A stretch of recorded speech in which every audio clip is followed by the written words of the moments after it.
The Gambia is set to host a high-level inter-ministerial anti-doping meeting later this month.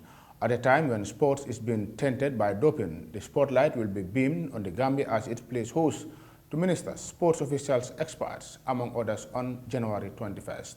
Ahead of this high-level engagement, our sports reporter Mbye Corr had an enlightening discussion with the director of the National Anti-Doping Office, Dr. Omar Jagne, about issues around doping. World Anti-Doping Agency, WADA, established in 1999, is the leading authority in the global fight against doping in sports. It develops and enforces the World Anti-Doping Code, which sets the standard for anti-doping policies and practices worldwide. However, there are national anti-doping organizations, NADOs. Each country typically has its own anti-doping agency that works under WADA's framework to enforce doping regulation locally. As the Gambia prepares to host the Inter-ministerial anti-doping meeting, we ask the country national anti-doping officer, Dr. Omar Jagne, about the role of anti-doping in sports. As an anti-doping officer and also a medical practitioner, we are here to ensure that our sports is doping-free. We have a spirit of what we call play-through. There should be fair, equal opportunities for all those engaged in sports or any particular sporting activity.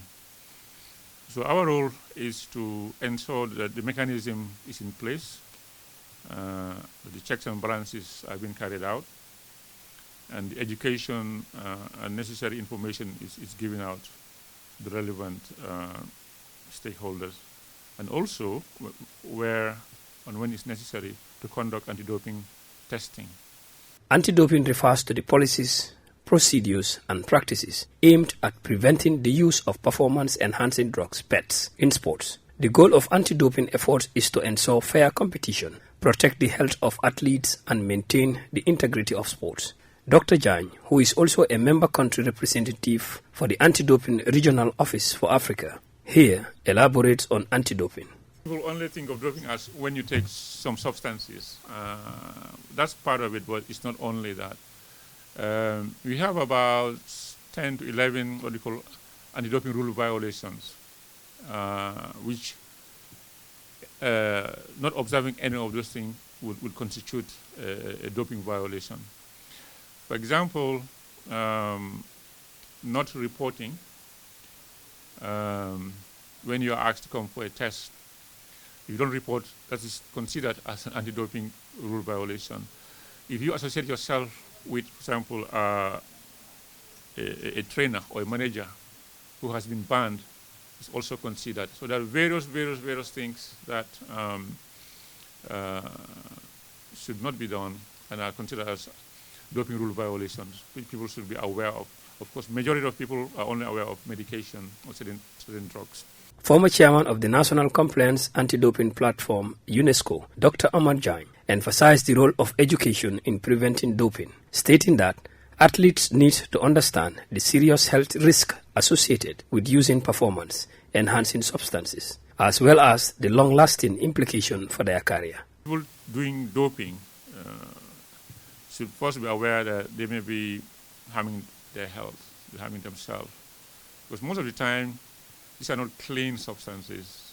They are manufactured in very scrupulous, dodgy factories. And you don't know what they say may not be exactly the same thing that is there. So you have to be very careful, very careful. And it can have cardiovascular effect, can affect your heart. Your kidneys can be affected, the liver. It can affect your blood flow and also affect your brain circulation, etc. There is an overwhelming need to highlight the importance of maintaining fair play and integrity in sports, particularly as the world of athletes continue to grapple with ongoing doping scandals. Reporting for Star TV News, I am Mbye Corr.